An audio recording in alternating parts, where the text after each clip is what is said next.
membelai dedaunan meranti tua, membawa serta aroma tanah basah dan desir sungai yang tak pernah tidur. Di jantung rimba Kalimantan, di sebuah kampung yang jauh dari hiruk-pikuk kota, mentari perlahan meredup, menyisakan bias jingga di cakrawala. Kampung itu bernama Desa Batu Berlian, sebuah permata tersembunyi yang menyimpan keindahan alam sekaligus misteri yang tak terucapkan. Penduduknya hidup dalam kesederhanaan, berpegang teguh pada adat dan kepercayaan turun-temurun. Namun, seperti bayangan yang mengikuti cahaya, kebaikan di sana tak luput dari ancaman. Ancaman yang bukan hanya berasal dari makhluk tak kasat mata, melainkan juga dari kegelapan hati seorang manusia. Debu merah mengepul di belakang sebuah mobil pickup tua yang melaju perlahan, menyusuri jalan setapak di pinggir hutan. Di bak belakang, tumpukan kayu balok dan beberapa perkakas rumah tangga bergoyang mengikuti irama jalanan yang bergelombang. Di dalamnya duduk sepasang suami istri dengan wajah penuh harap. Ustadz Harun dan istrinya yang bernama Khadijah dan putranya yang berusia 8 tahun bernama Ahmad. Mereka adalah perantau dari Jawa, datang ke Desa Batu Berlian dengan satu niat mulia, menyebarkan ilmu agama dan kebaikan.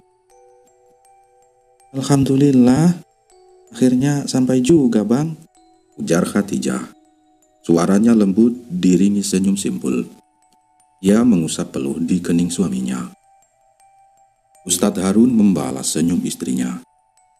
Iya, Dek. Semoga Allah mudahkan segala urusan kita di sini. Ia memandang sekeliling. Matanya menyapu rumah-rumah panggung sederhana yang mulai tampak. Udara di sini sejuk sekali ya, lanjut Pak Ustadz. Mereka menepi di sebuah lahan kosong di pinggir kampung, tepat di samping sebatang pohon beringin raksasa yang akarnya menjuntai hingga menyentuh tanah. Di sana, dengan bantuan beberapa warga yang bergotong royong, dalam hitungan minggu, sebuah rumah kayu sederhana namun kokoh berdiri. Di halaman rumah itu pula, dengan tiang-tiang kayu ulin dan atap daun nipah, musola kecil mulai menampakkan bentuknya. Datangan Ustadz Harun dan Khadijah disambut hangat oleh sebagian besar penduduk Desa Batu Berlian. Senyum tulus dan sapaan ramah selalu mereka terima. Setiap sore setelah salat asar, anak-anak kecil berbondong-bondong datang ke musola Ustadz Harun untuk mengaji. Suara Iqra dan hafalan juz amma mulai sering terdengar, memecah kesunyian senja. Assalamualaikum, Ustadz, sapa seorang ibu parubaya bernama Mak Cik Timah, membawa sepiring pisang goreng rebus. Ini pisang dari kebun saya, Ustadz.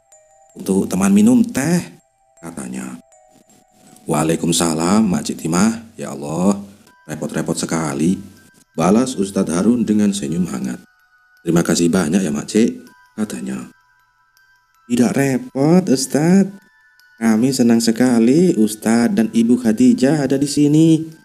Kampung jadi lebih ramai, anak-anak jadi rajin mengaji.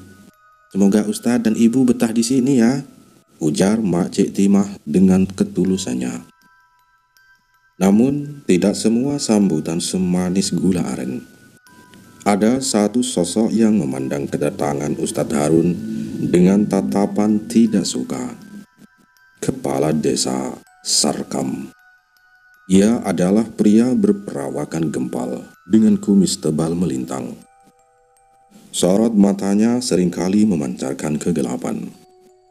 Sarkam dikenal sebagai pembuat onar, perampok, pemabuk, dan penjudi kelas kakap. Kekuasaannya di desa dibangun di atas rasa takut dan intimidasi. Suatu sore, Ustadz Harun sedang berbincang dengan beberapa warga di teras musola. Sarkam lewat dengan langkah tergesa, diikuti oleh 2 orang anak buahnya. Ia melirik sinis ke arah Ustadz Harun, lalu berdehem keras. Wah, ramai betul rupanya di sini ya.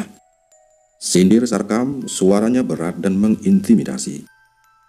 Nampaknya ada yang betah betul di tanah orang, Katanya lagi.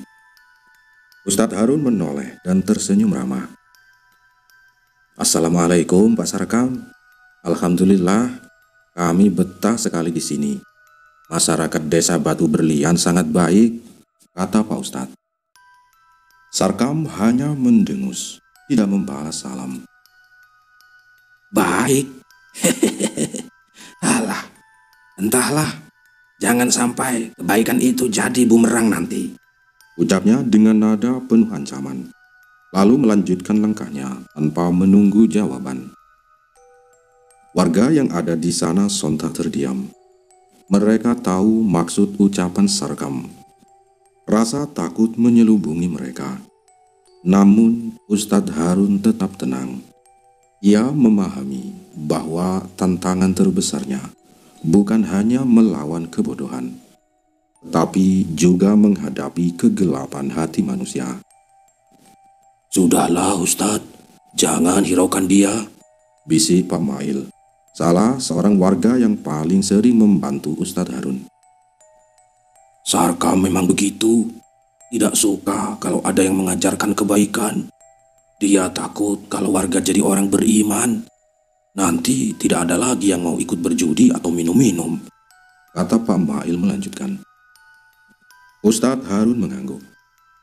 Insya Allah kita hanya berharap ridha Allah. Selama kita di jalan yang benar, Allah pasti melindungi, kata Pak Ustadz Harun. Malam itu di kediaman Sarkam, suara tawa dan dentingan botol-botol minuman keras terdengar hingga ke halaman. Di antara kepulan asap rokok dan gelak tawa teman-temannya, Sarkam melampiaskan kekesalannya. Anak buahku, jangan sampai ada yang ikut-ikutan ngaji sama guru gadungan itu, perintah Sarkam, matanya memerah. Kalau sampai ketahuan, kau rasa nanti, katanya melanjutkan. Siap bos, sahut salah seorang anak buahnya. Tapi bos, anak-anak kampung ini banyak yang suka sama guru ngaji itu. Mereka bilang gurunya baik, kata anak buah Sarkam. Sarkam membanting gelasnya ke meja. Nah, baik apanya? Itu cuma modus saja. Nanti kalau sudah banyak pengikutnya, pasti dia punya rencana lain. Ia meneguk lagi minumnya. Bayang-bayang ketidaknyamanan mulai merayap di benaknya. Kehadiran Ustadz Harun dengan segala kebaikan dan keramahannya perlahan mengikis pengaruh jahat yang selama ini ia tanamkan di desa Batu Berlian. Namun, yang tidak diketahui oleh Sarkam, di balik pepohonan rimbun yang mengelilingi desa Batu Berlian, sebuah entitas lain mulai mengawasi. Sebuah bayangan melayang tanpa suara. Kepala dan isi perutnya terpisah dari tubuhnya. Hanya menyisakan kerongkongan dan usus yang menggantung.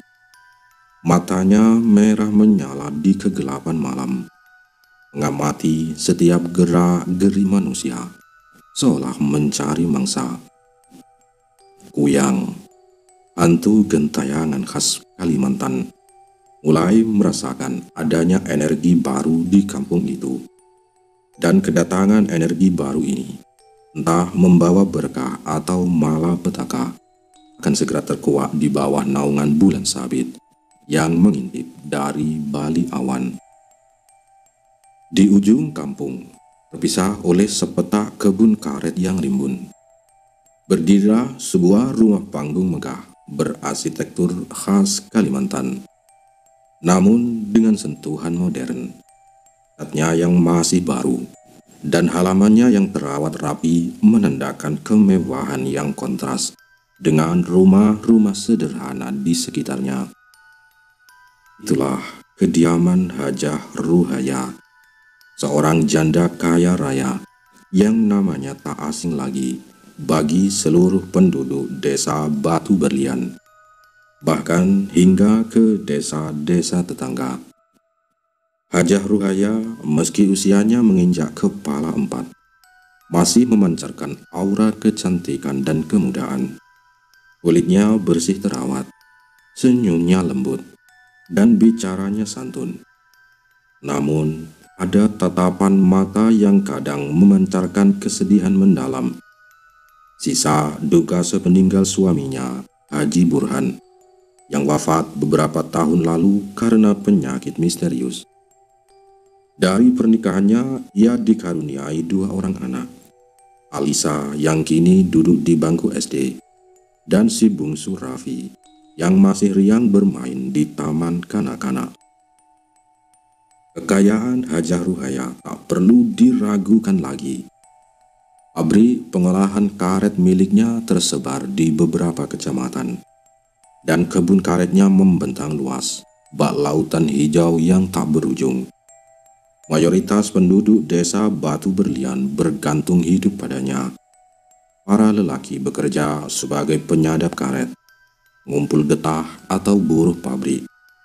Sementara para perempuan sibuk memilih dan memilah hasil olahan karet di gudang-gudang miliknya. Ribuan pekerja berada di bawah naungannya, membuat Hajah Ruhaya menjadi sosok yang sangat dihormati sekaligus disegani. Maklong, tolong nanti sore hasil getah karet yang dari blok C dibawa ke gudang ya. Perintah Hajah Ruhaya kepada salah seorang mandor kepercayaannya. Suaranya halus namun tegas. Siap Hajah, beres, jawab Maklong dengan sigap. Oh iya Hajah, bagaimana perkembangan anak-anak akhir-akhir ini?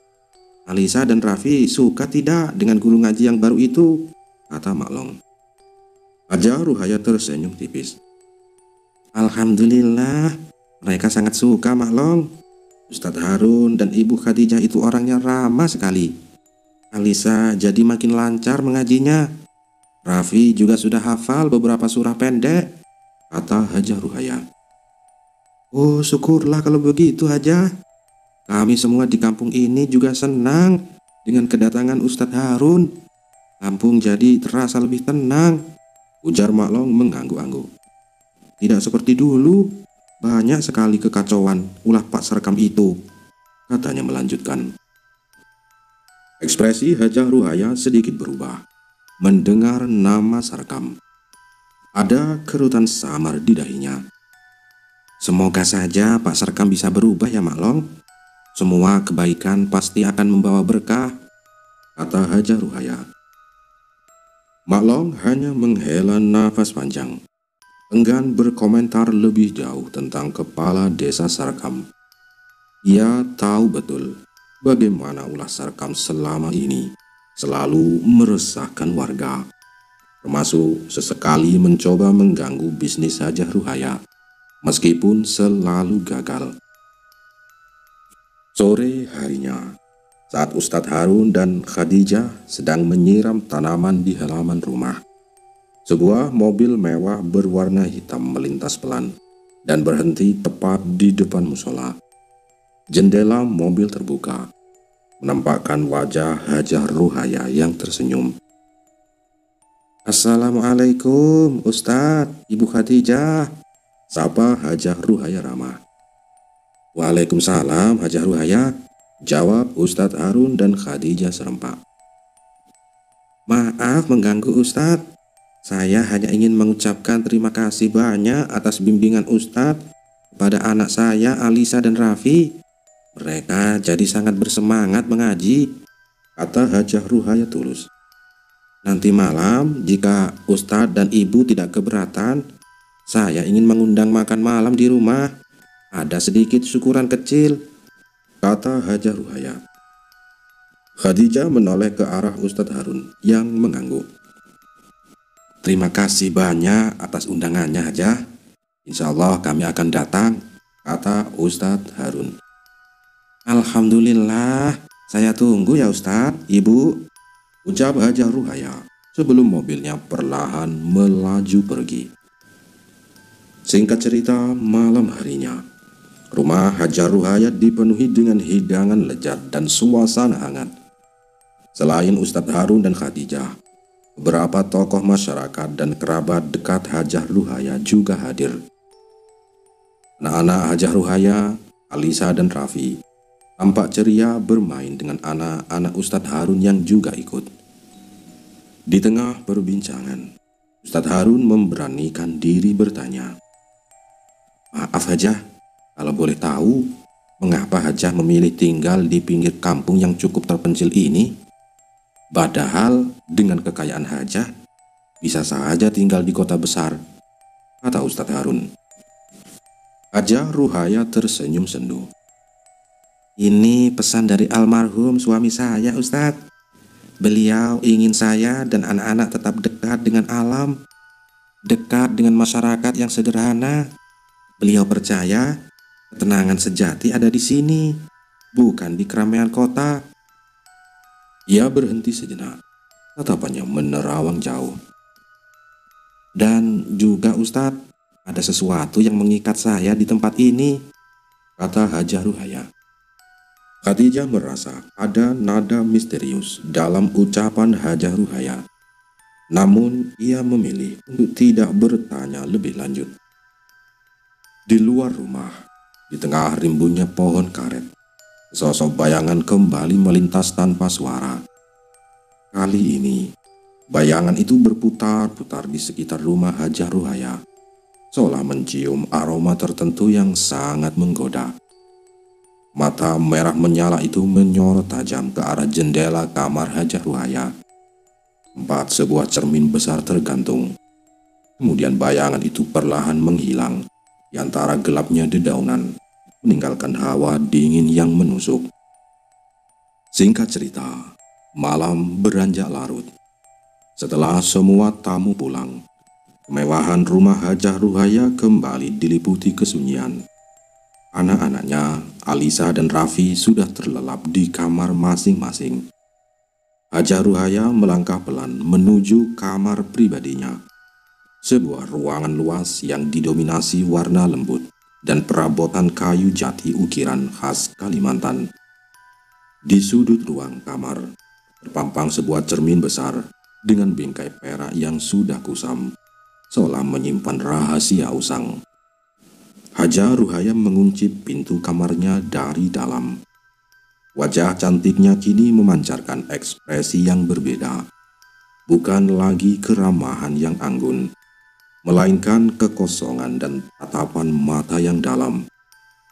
Hampir hampa, ia membuka lemari kayu ulin, mengambil sebuah kotak kecil berukir naga. Dari dalamnya, ia mengeluarkan seuntai kalung manik-manik berwarna merah darah dan sebilah keris kecil berukiran aneh.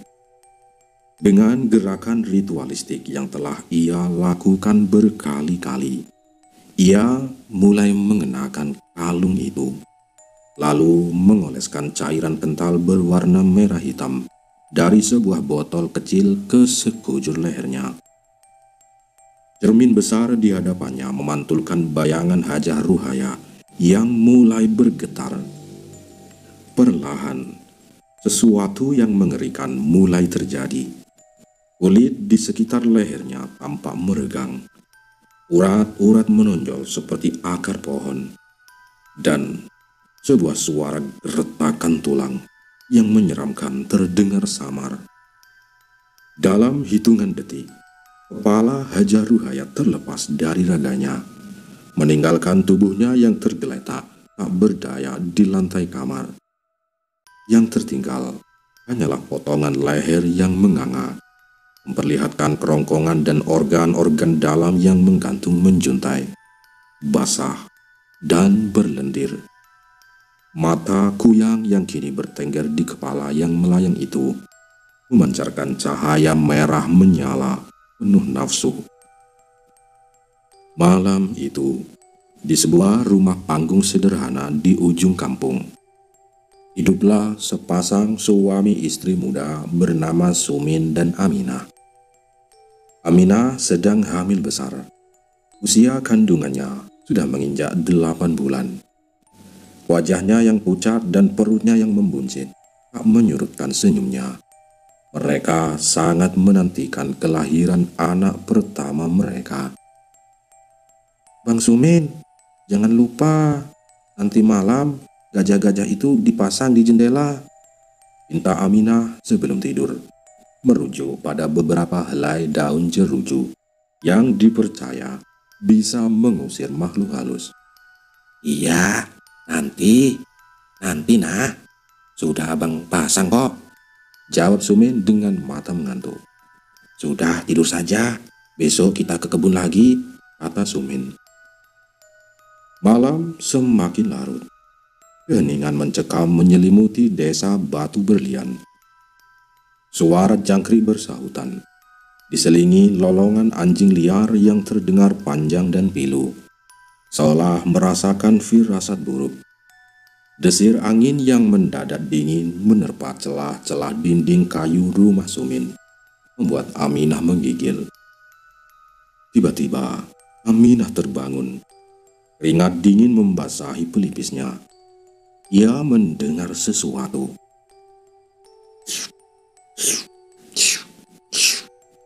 Suara decakan aneh, seperti jilatan lidah yang basah, terdengar dari kolong rumah. Lalu disusul suara gesekan pelan di atap, seolah ada sesuatu yang merayap.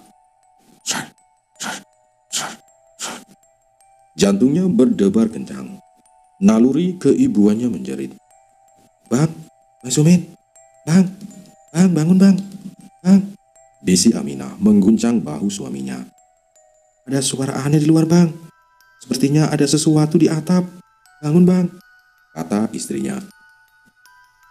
Sumin yang kelelahan setelah seharian bekerja di kebun, tidur terlalu puas.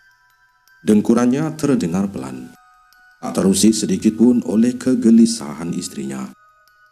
Aminah mencoba lagi, namun Sumin tetap tidak bergeming. Suara di atap semakin jelas, bukan lagi gesekan, melainkan derit kayu yang pelan, seolah ada beban yang diletakkan di sana. Dan kemudian, sebuah bayangan hitam melayang di atas lubang ventilasi kamar mereka.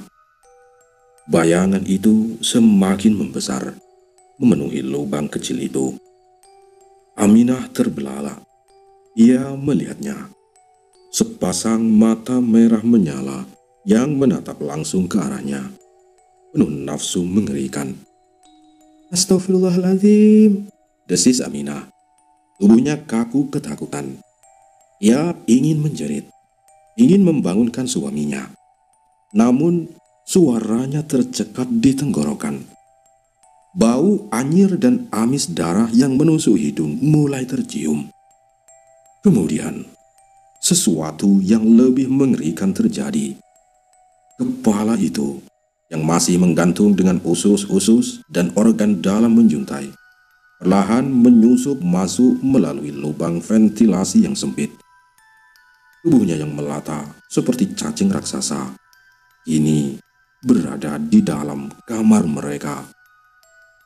Uyang, makhluk itu bergerak mendekat ke arah ranjang, mengabaikan Sumin yang masih pulas.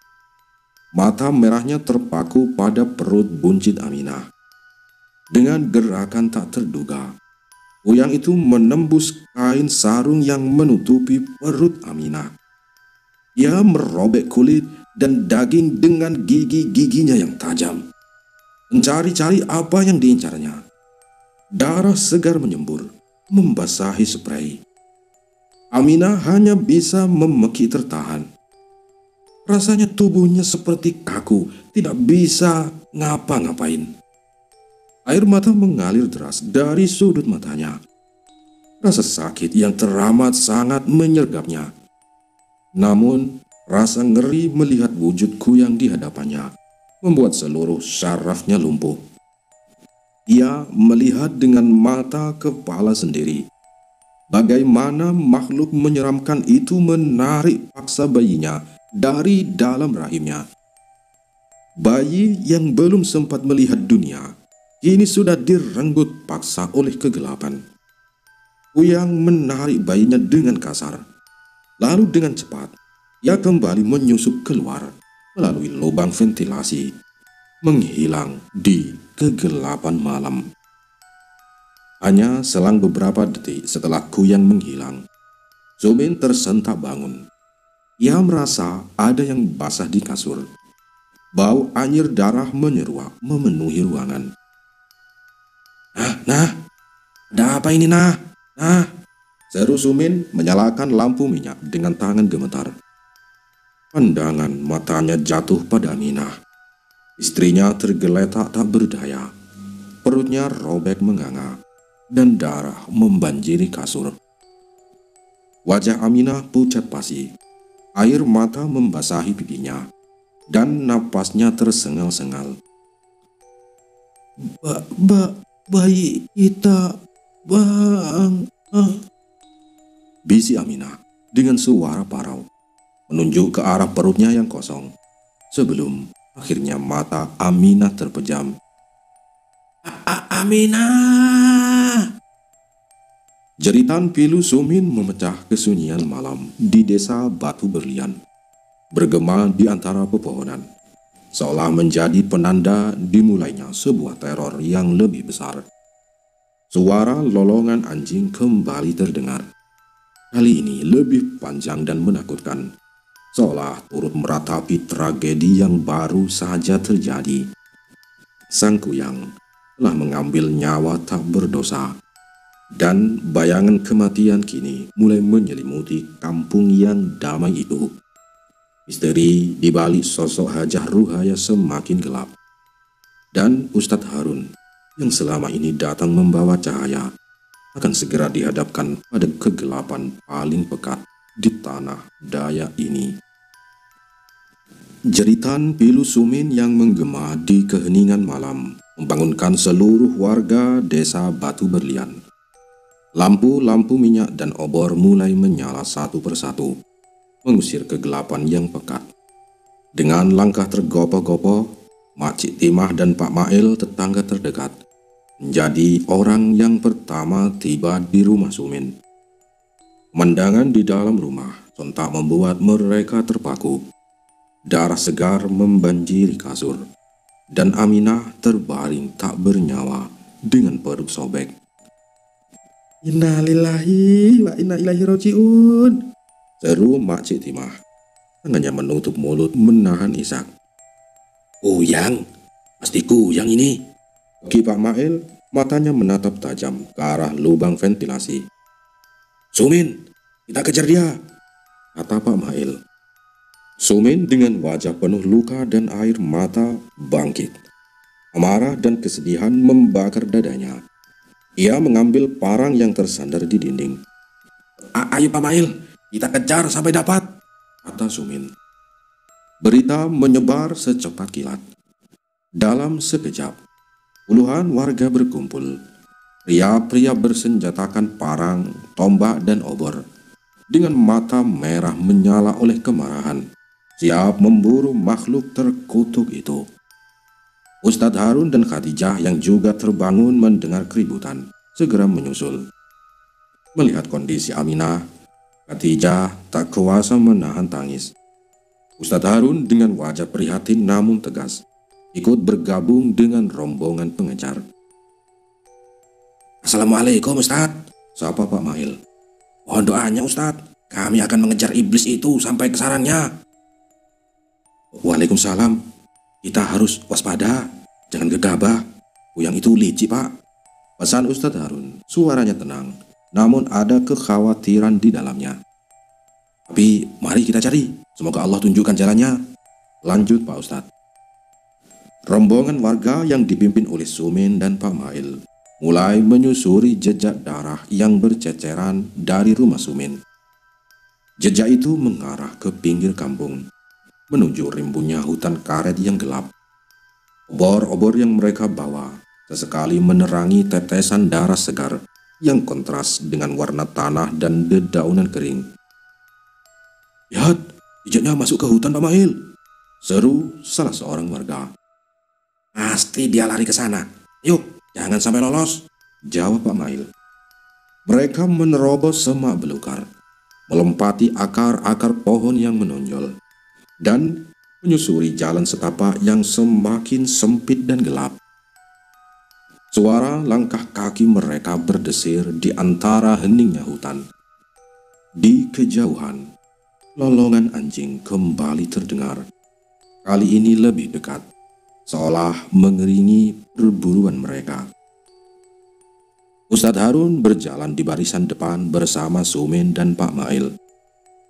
Matanya tajam mengawasi setiap sudut. Ia tahu betul kisah-kisah kuyang dari kitab-kitab lama, dan bagaimana makhluk itu bisa menghilang tanpa jejak. "Pelan-pelan, jangan sampai terpencar, Pak," seru Ustadz Harun.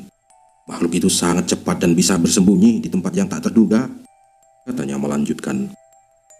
Namun, setelah mengejar lebih dari setengah jam lebih, menembus kedalaman hutan hingga mendekati sungai kecil yang membelah area kebun karet Hajah Ruhaya, jejak darah itu tiba-tiba menghilang. Tak ada lagi tetesan merah di tanah, tidak ada lagi goresan di batang pohon, seolah-olah kuyang itu lenyap di telan kegelapan. Sumin berlutut, mengusap-usap tanah dengan tangan gemetar. Sumin berlutut, mengusap-usap tanah dengan tangan gemetar. Tidak ada lagi jejaknya," raunya putus asa. Air mata kembali membanjiri pipinya. Dia berhasil melarikan diri dengan bayi kami." Warga lainnya tampak frustasi. Mereka telah mengerahkan seluruh tenaga, namun hasilnya nihil. Hutan yang sebelumnya tampak biasa, kini terasa lebih mencekam, seolah menyembunyikan rahasia gelap yang tak terjamah. "Sumin, sabar ya nak," ucap Pak Mail menepuk bahu Sumin. "Kita sudah berusaha semampu kita. Mungkin dia sudah terlalu jauh," kata Pak Mail. Ustadz Harun memejamkan mata sejenak, menarik napas dalam-dalam. Ia merasakan aura dingin yang kuat di area tersebut. Bukan sekadar dinginnya malam, melainkan aura gaib yang pekat. "Kita tidak bisa menemukan dia dengan cara biasa. Makhluk itu bukan manusia biasa," katanya, suaranya pelan. "Tapi kita tahu dia ada, dan kita tahu dia sudah mengambil nyawa tak berdosa." Mata Ustadz Harun menyapu sekeliling. Tepat di balik rimbunnya semak, ia melihat samar-samar cahaya lampu dari sebuah rumah megah di kejauhan. Rumah Hajah Ruhaya. Sebuah pikiran melintas di benaknya, namun ia segera menepisnya. Tidak mungkin, batinnya. Hajah Ruhaya adalah sosok dermawan yang dihormati, batinnya lagi. Namun di benaknya juga sebuah firasat aneh mulai tumbuh. Mengapa jejak kuyang selalu muncul di area kebun karet Hajah Ruhaya? Dan mengapa aura gaib yang ia rasakan sangat kuat di daerah ini? "Kita kembali. Mari kita urus jenazah Aminah dan doakan agar bayi itu bisa menemukan kedamaian," Ustadz Harun pun memutuskan. "Pengejaran ini harus lebih dari sekedar mengandalkan kekuatan fisik," katanya lagi. Warga mengangguk pasrah, dengan hati yang hampa dan kekecewaan yang mendalam. Mereka kembali ke kampung dengan langkah gontai, meninggalkan hutan yang gelap dan misterius, serta pertanyaan besar yang menggantung di udara. Kembalinya rombongan pengejar dengan tangan kosong menambah duka di desa Batu Berlian. Malam itu bukan hanya duka atas kematian Aminah dan bayinya yang hilang, tetapi juga duka karena ketidakberdayaan mereka melawan teror yang tak kasat mata. Sarkam, kepala desa yang semalam berpesta pora, ini tampak santai di teras rumahnya, menatap rombongan warga dengan senyum sinis. Wah, gagal ya? Sudah saya bilang, jangan macam-macam di sini. Gumam Sarkam lalu terkekeh. Ia sama sekali tidak menunjukkan simpati, bahkan terkesan senang dengan musibah yang menimpa warganya. Bagi dirinya, semakin kacau suasana desa, semakin mudah ia mengendalikan penduduk. Ustadz Harun melihat Sarkam. Ada amarah yang membara di hatinya, namun ia menahannya. Kini ia tahu, ancaman di desa Batu Berlian tidak hanya datang dari Kuyang, tetapi juga dari kegelapan hati seorang pemimpin yang justru menikmati penderitaan warganya. Ia harus mencari cara lain, cara yang tidak hanya melibatkan fisik, tetapi juga batin dan spiritual, untuk melindungi desa Batu Berlian dari ancaman ganda yang mengepung. Dari balik semua itu, bayangan rumah megah Hajar Ruhaya di pinggir hutan masih menyisakan sebuah tanda tanya besar yang tidak terpecahkan. Pagi menyingsing, namun bukan membawa kedamaian. Rumah Sumin sudah dipenuhi oleh warga yang berdatangan untuk melayat. Suasana duka begitu pekat. Tangis pilu sesekali pecah dari sana keluarga Aminah. Khadijah, istri Ustadz Harun, dengan mata sembab, ikut membantu Makcik Timah menyiapkan segala keperluan pemakaman. Ustadz Harun sendiri terlihat sibuk menenangkan Sumin yang masih terguncang, sekaligus memberikan nasihat dan kekuatan dari Al-Quran. Sabar Pak Sumin, Allah tidak akan menguji di luar batas kemampuan hambanya. Semua ini ada hikmahnya, ujar Ustadz Harun menepuk bahu Sumin. Di tengah keramaian pelayat, suasana tiba-tiba menegang.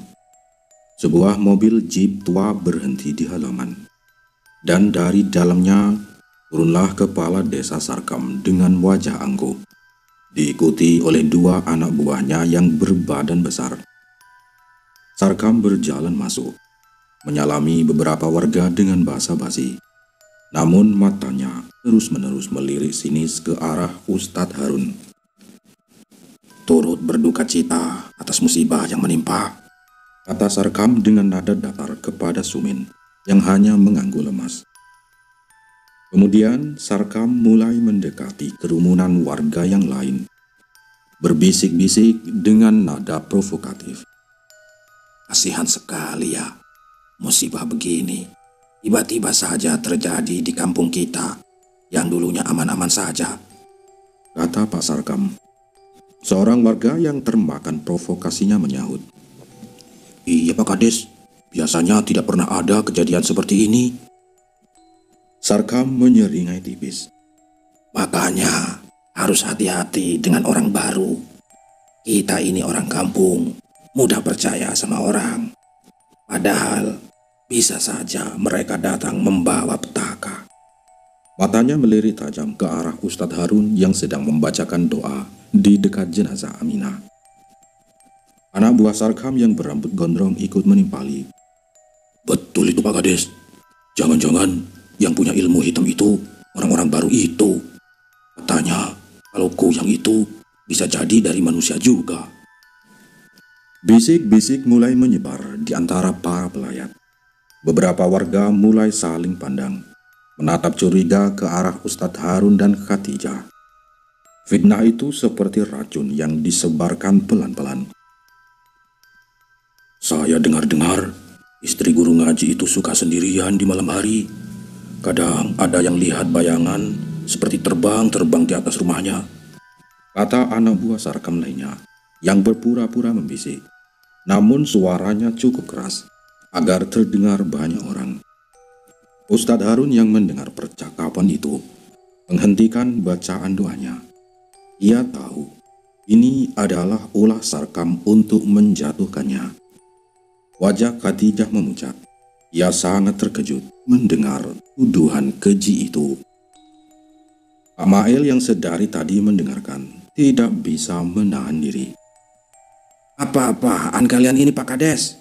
Jangan menyebarkan fitnah. Ustadz Harun dan Ibu Khadijah itu orang baik. Mereka datang ke sini membawa kebaikan, bukan musibah. Sarkam tertawa meremehkan. Alah, Pak Mail ini. Saya cuma berasumsi saja. Namanya juga mencari tahu kan. Siapa tahu pelakunya ada di antara kita. Tapi menyamar jadi orang baik. Ia mendekati Ustadz Harun dengan tatapan menantang. Jangan-jangan memang benar yang dibilang warga. Jangan-jangan istri Ustadz inilah yang jadi kuyang itu. Warga terdiam. Mayoritas dari mereka memang tidak percaya. Karena mereka tahu bagaimana tulusnya Ustadz Harun dan Khadijah selama ini. Anak-anak yang diajar mengaji juga sangat menyayangi mereka. Namun, ada sebagian kecil yang mulai ragu karena tekanan dari kepala desa Sarkam yang berkuasa. Saya tidak akan membiarkan fitnah ini berlarut-larut, Pak Sarkam, ucap Ustadz Harun. Suaranya tenang namun ada getaran tegas. Allah Maha mengetahui siapa yang benar dan siapa yang salah. Jangan bermain-main dengan tuduhan keji seperti ini, kata Pak Ustadz. Oh iya, kalau begitu saya akan buktikan sendiri, pantang Sarkam tersenyum sinis. Saya akan selidiki siapa dalang di balik semua ini. Dan kalau terbukti dia memang kuyang, saya tidak akan segan-segan untuk mengusirnya atau membunuhnya dari kampung ini. Ucapannya jelas ditunjukkan kepada Ustadz Harun. Tepat di saat ketegangan mencapai puncaknya, sebuah mobil mewah berwarna hitam kembali memasuki pekarangan rumah Sumin. Semua mata tertuju pada mobil itu. Hajah Ruhaya turun dari mobil dengan wajah anggun namun memancarkan kesedihan. Ia tidak datang sendiri. Di belakangnya ada beberapa anak buahnya membawa karung-karung beras, kotak mie instan, minyak goreng, gula, dan berbagai macam kebutuhan pokok lainnya. Assalamualaikum warahmatullahi wabarakatuh, sapa Hajah Ruhaya dengan suara lembut namun tegas, menghentikan perdebatan Sarkam dan Ustadz Harun. Saya turut berduka cita atas musibah yang menimpa keluarga Sumin. Semoga almarhumah Aminah diterima di sisi Allah dan Sumin diberikan ketabahan. Ia kemudian menunjuk karung-karung sembako yang dibawa anak buahnya. Ini sedikit rezeki dari saya. Semoga bisa meringankan beban Sumin dan keluarga. Jangan dilihat dari jumlahnya, tapi ini wujud kepedulian kami sebagai sesama warga. Hajah Ruhaya mendekati Sumin, mengusap bahunya pelan. Sabar ya Sumin, semua cobaan pasti ada hikmahnya. Kami semua akan bantu kamu. Kedatangan Hajah Ruhaya dengan sumbangan yang begitu banyak sontak mengalihkan perhatian warga dari provokasi Sarkam. Mereka berbondong-bondong mendekat untuk membantu menurunkan sembako, dan bisik-bisik tentang kebaikan Hajah Ruhaya mulai terdengar. Sarkam yang tadinya ingin terus memprovokasi, kini terdiam. Ia tahu pengaruh Hajah Ruhaya di desa ini sangat besar, dan ia tidak bisa terang-terangan melawannya saat ini. Terima kasih Bu Hajah, ucap Sumin dengan suara serah, merasa sedikit terhibur dengan uluran tangan Hajah Ruhaya. Sama-sama Pak Sumin, jawab Hajah Ruhaya.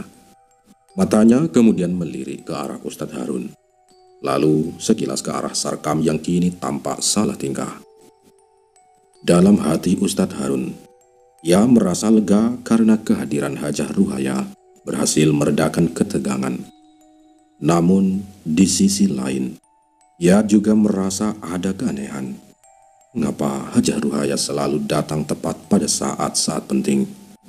Dan mengapa ia merasakan aura yang sedikit berbeda dari Hajah Ruhaya saat ini? Pertanyaan itu kembali muncul, namun ia menepisnya untuk sementara. Prioritasnya saat ini adalah mengurus jenazah Aminah dan melindungi Khadijah dari fitnah keji Sarkam. Ia tahu pertarungan sesungguhnya baru saja dimulai, antara kebaikan dan kejahatan, antara cahaya dan kegelapan, di tengah misteri goyang yang belum terpecahkan. 3 hari berselang sejak tragedi yang menimpa keluarga Sumin. Duka masih menyelimuti desa Batu Berlian. Namun, kedamaian itu kembali terusik. Kali ini oleh musim penghujan yang datang tiba-tiba. Hujan deras mengguyur kampung sejak senja, mengubah jalanan tanah menjadi becek dan sungai menjadi meluap.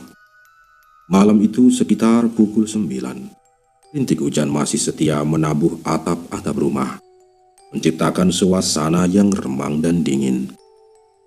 Sebuah rumah panggung yang tak jauh dari rumah Sumin. Hiduplah pasangan muda bernama Herman dan Acil Umi. Mereka baru saja dikaruniai seorang bayi mungil yang genap berusia 1 minggu.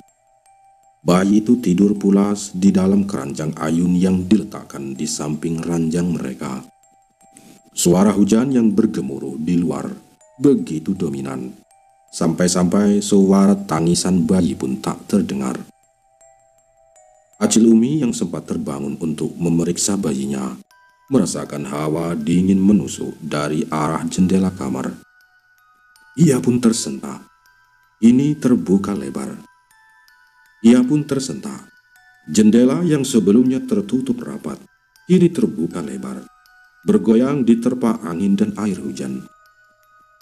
Jantungnya sontak berdebar kencang. Ia mencoba menenangkan diri. Mungkin suaminya lupa menutupnya. Namun, saat matanya beralih ke keranjang bayi, tubuhnya membeku. Keranjang itu kosong. Kain bedongan bayi berserakan. Dan yang lebih mengerikan, jejak-jejak darah basah tercecer di lantai kayu, membentuk pola yang menyeramkan, menuju ke arah jendela yang terbuka. Darah itu masih segar, bahkan beberapa tetesnya menempel di daun jendela. "Herman, Herman, Mas, bangun!" pekik Acil Umi. Suaranya parau karena ketakutan yang mencekik. Ia mengguncang-guncang tubuh suaminya yang panik. Ia mengguncang-guncang tubuh suaminya dengan panik. Herman yang memang tidurnya pulas sekali, apalagi setelah seharian bekerja di kebun, akhirnya tersentak bangun. Ia mengucek matanya, masih setengah sadar. Ada apa sih, Mi? Kenapa teriak-teriak?" kata Herman. "Bayi kita, Bang. Bayi kita hilang." Isak tangis Umi pecah. Tubuhnya gemetar, menunjuk ke arah keranjang yang kosong dan jejak darah di lantai. Mata Herman terbelalak. Kengerian langsung menyeruak dalam dirinya. Ia melihat darah itu, dan insting seorang ayah langsung menyuruhnya bertindak. Tanpa pikir panjang, ia melompat dari ranjang, mengambil senter, dan membuka pintu belakang rumah. Wah, astagfirullah. Herman merangkak keluar rumahnya. Matanya menelusuri setiap sudut halaman belakang yang basah kuyup oleh hujan. Jejak darah itu membimbingnya ke arah semak-semak bambu di belakang rumah mereka. Di sana, di antara rimbunnya dedaunan basah, ia melihat sesuatu yang membuatnya terpaku. Siluet seorang wanita dengan payung, dan di tangannya memegang sebuah senter, berjalan cepat di tengah gelapnya hujan, menuju ke arah rumahnya. Langkahnya tergesa-gesa, seolah ingin segera sampai di tujuan. Herman mengenali postur tubuh itu, dan langkahnya yang khas. "Itu kayaknya istri Ustadz Harun," gumam Herman. Hatinya dilanda kecurigaan yang kuat.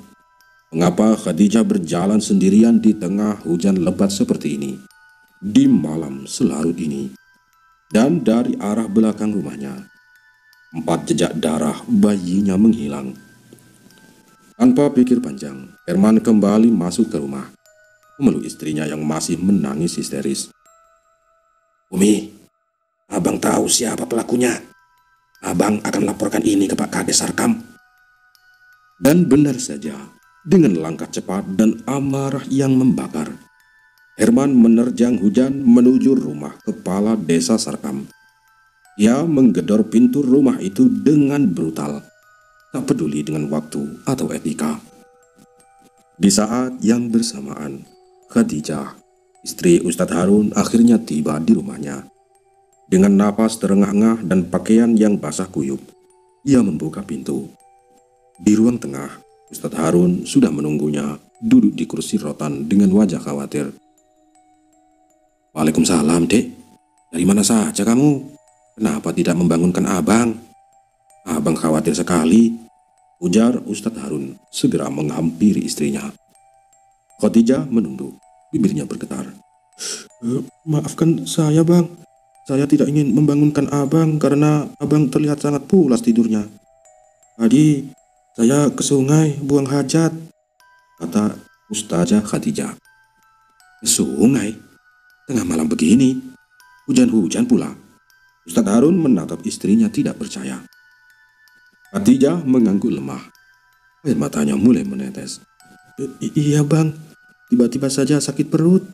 Tapi saya melihat sesuatu, Bang, kata Khadijah. Suara Khadijah mencekat.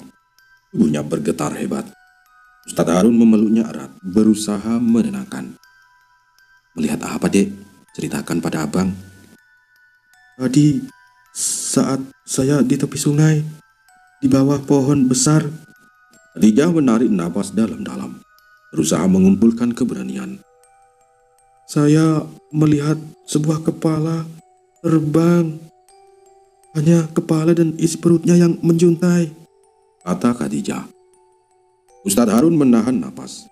Ia tahu persis makhluk apa yang dimaksud istrinya.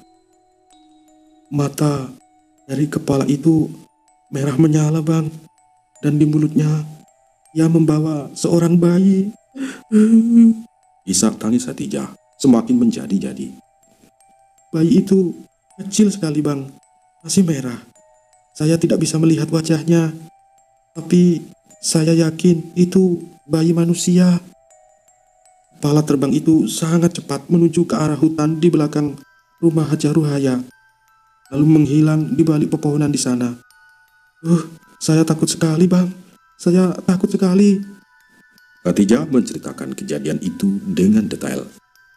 Kengerian masih jelas terpancar di matanya.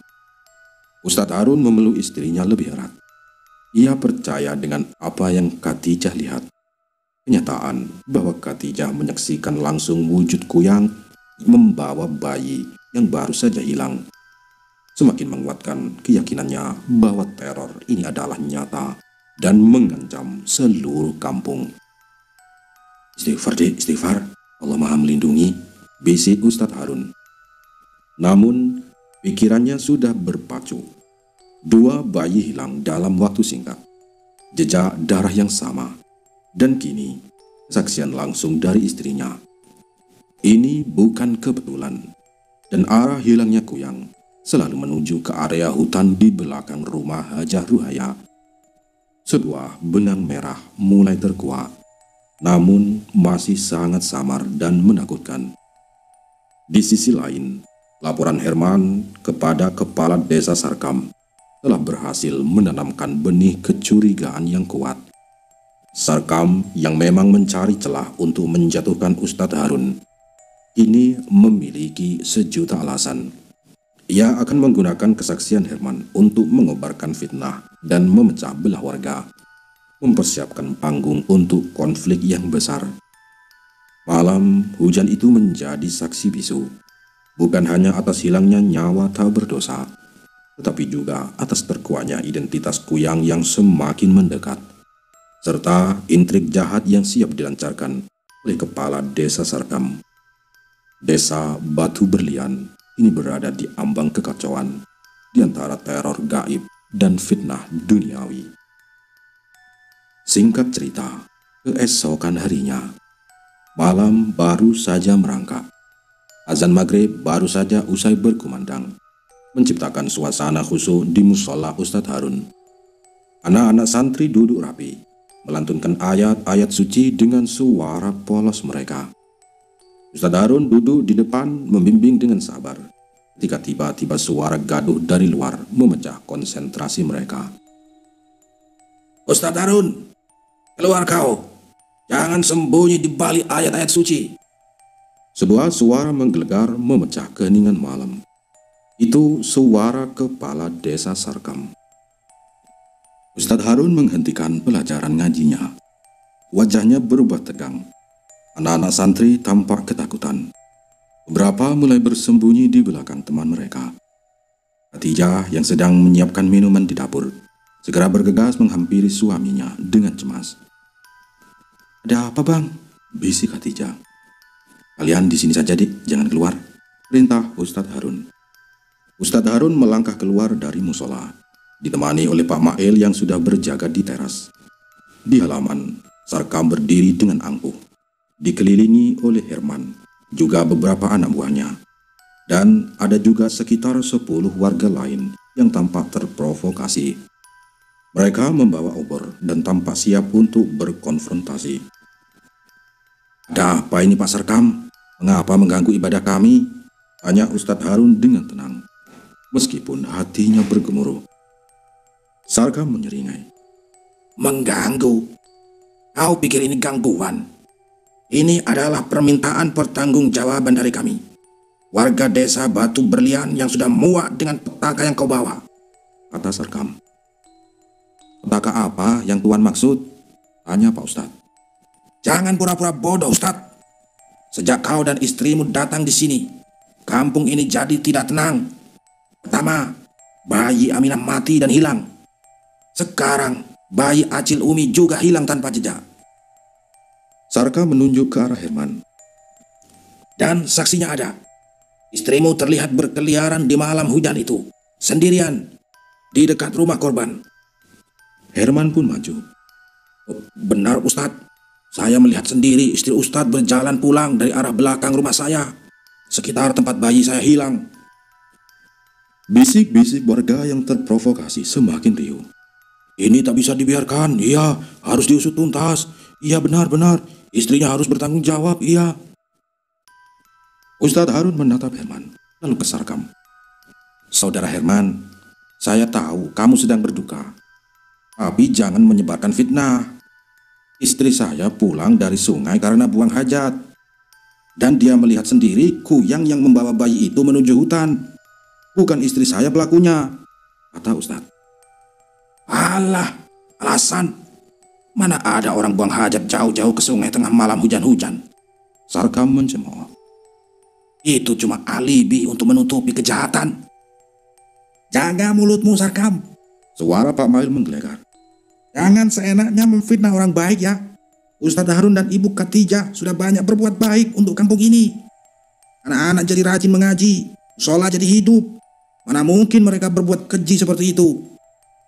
kata Pak Mail. "Betul, Pak Kades. Jangan cuma biasanya memfitnah saja. Kami tidak percaya dengan tuduhanmu," teriak seorang warga yang membela Ustadz Harun. "Ini pasti ulah Sarkam yang tidak suka Ustadz Harun ada di sini," sahut warga lainnya. Suasana semakin panas, dan kubu Ustadz Harun yang dibela Pak Mail dan beberapa warga di sisi lain mulai saling dorong. Obor-obor berayun, menciptakan bayangan-bayangan menakutkan di halaman. "Sudah, diam kalian semua," teriak Sarkam, suaranya memekakkan telinga. "Kami tidak butuh pembelaan. Kami butuh pertanggungjawaban. Kami mau istri Ustadz ini ikut kami ke balai desa sekarang juga. Kami akan memeriksanya," kata Sarkam. "Jangan berani-berani kalian menyentuh istriku." Ustadz Harun maju melangkah, melindungi Khadijah yang berdiri di belakangnya. Matanya memancarkan kemarahan yang tertahan. "Saya akan mempertanggungjawabkan apapun, tapi bukan dengan cara kalian menfitnah dan main hakim sendiri," kata Ustadz melanjutkan. "Ustadz, minggir Ustadz, minggir!" teriak salah satu anak buah Sarkam, mencoba menerobos.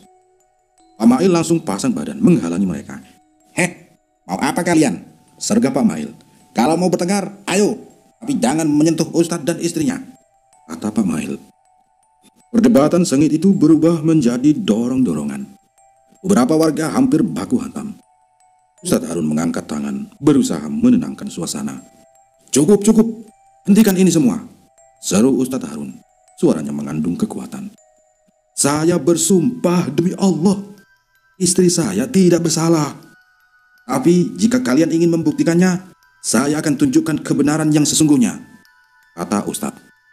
Sarkam menyeringai sinis, rasa di atas angin. Bagus, itu yang saya mau. Kau pikir saya takut dengan sumpahmu, Ustadz? Saya akan buktikan sendiri bahwa istrimu adalah kuyang yang selama ini meneror kampung kita, kata Sarkam. Ia melangkah maju, menunjuk ke arah Ustadz Harun dengan jari telunjuknya. Ingat Ustadz, jika terbukti istrimu bukan pelakunya, saya akan terima konsekuensinya. Tapi jika dia adalah kuyang yang sebenarnya, maka kalian harus pergi dari kampung ini, cabut. Bahkan akan kupastikan kalian menyesal karena telah menginjakkan kaki di tanah ini. Ustadz Harun menatap tajam ke mata Sarkam. Baik, saya terima tantanganmu, Pak Sarkam. Tapi ingat, siapa yang menabur fitnah, dialah yang akan menuai azab, kata Ustadz Harun. Ancaman itu menggantung di udara, menciptakan suasana yang semakin tidak kondusif dan mencekam.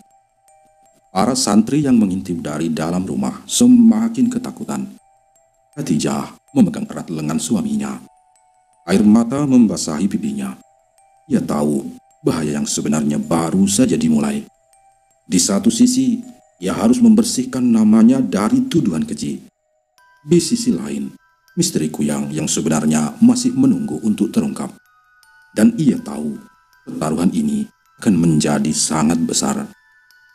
Singkat cerita, beberapa hari setelah ketegangan di depan rumah Ustadz Harun, suasana di desa Batu Berlian masih diselimuti ketidakpastian. Bisik-bisik dan kecurigaan belum mereda, terutama di kalangan warga yang mudah terpengaruh provokasi Sarkam. Namun, di tengah atmosfer yang tegang itu, sebuah kabar gembira datang dari Hajah Ruhaya. Ia akan mengadakan acara besar, khitanan untuk putra bungsunya, Raffi. Seluruh kampung diundang, dan persiapan sudah dimulai. Hajah Ruhaya secara khusus meminta Khadijah, istri Ustadz Harun, untuk ikut membantunya di dapur, menyiapkan berbagai hidangan lezat untuk acara keesokan harinya. Mbak Khadijah, tolong ya bantu saya. Mbak ini kan pandai sekali memasak, pinta Hajah Ruhaya dengan senyum manis. Khadijah yang memang ingin sedikit melupakan ketegangan beberapa hari terakhir, menyambut baik tawaran itu. Tentu saja, Hajah, dengan senang hati, katanya. Maka sore itu Khadijah pergi ke rumah Hajah Ruhaya. Dapur Hajah Ruhaya yang luas dan modern dipenuhi aroma rempah-rempah. Bersama beberapa ibu-ibu lain, Khadijah sibuk mengolah bumbu, memotong sayuran dan menggoreng lauk pauk. Waktu berlalu begitu cepat. Tanpa terasa, malam semakin larut. Ibu-ibu yang lain sudah pamit pulang satu persatu. Namun, Khadijah masih betah membantu menyelesaikan beberapa porsi terakhir. Wah, sudah larut malam rupanya, ujar Hajah Ruhaya melihat jam dinding. Mbak Khadijah tidak apa-apa ini sendirian. Ustadz Harun belum jemput, katanya. Khadijah tersenyum tipis. Tidak apa-apa Hajah, mungkin Ustadz sudah tertidur. Tadi saya tidak ingin mengganggu beliau. Ia memang berharap Ustadz Harun akan datang menjemput. Namun suaminya memang dikenal seringkali sangat pulas tidur jika sudah lelah.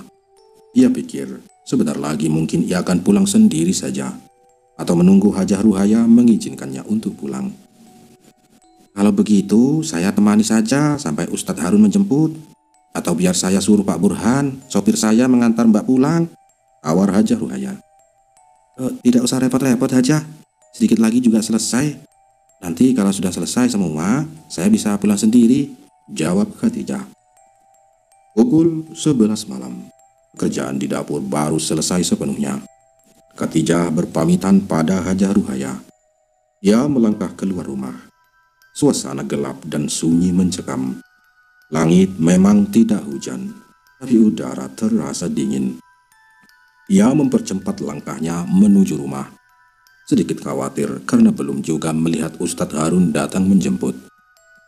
Namun, baru beberapa langkah di jalan setapak yang gelap menuju kampung utama, Khadijah melihat sebuah cahaya merah menyala di kejauhan. Bukan obor, bukan lampu minyak biasa. Cahaya itu membesar dengan cepat, disusul kepulan asap hitam yang membumbung tinggi. Jantung Khadijah mencelos. Ia tahu benar arah cahaya itu. Itu adalah rumahnya.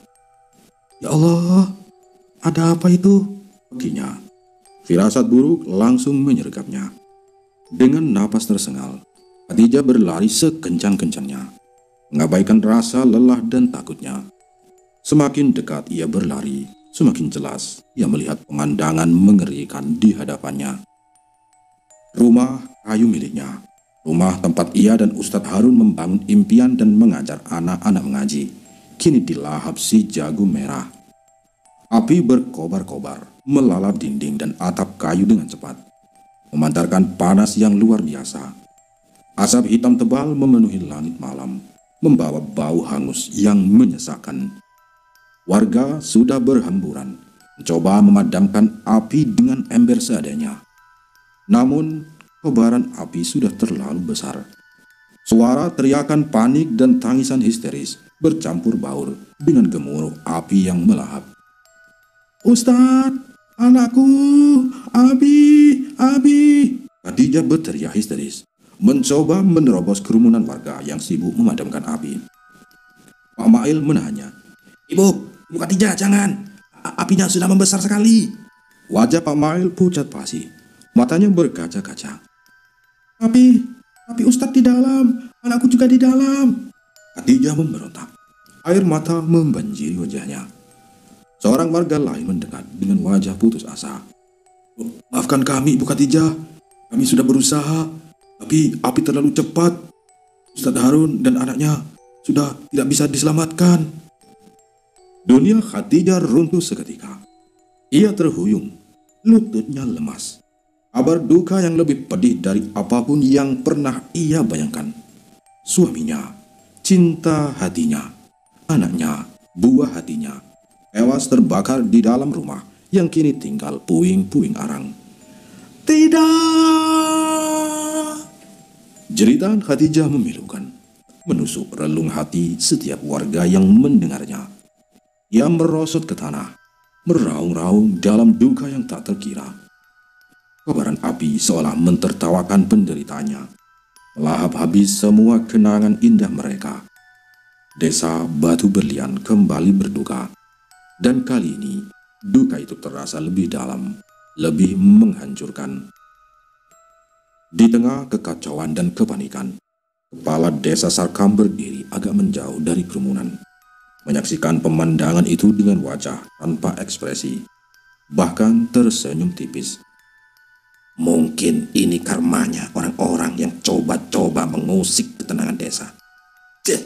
Gumamnya pelan, seolah ini adalah pembenaran atas semua fitnah yang ia sebarkan. Tragedi kebakaran ini bukan hanya merenggut nyawa Ustadz Harun dan anaknya, tapi juga semakin memperkeruh misteri di desa Batu Berlian. Apakah ini benar-benar kecelakaan? Atau ada tangan tak terlihat yang bekerja di balik layar, mengobarkan api dendam dan kegelapan? Khadijah, kini seorang janda sebatang kara, ditinggalkan di tengah lautan duka dan fitnah yang masih terus berlanjut. Ia harus menghadapi kenyataan pahit, sekaligus mencari kebenaran di balik semua musibah ini sendirian. Bersambung. Kita lanjut di video berikutnya. Salam dari Bang Fama.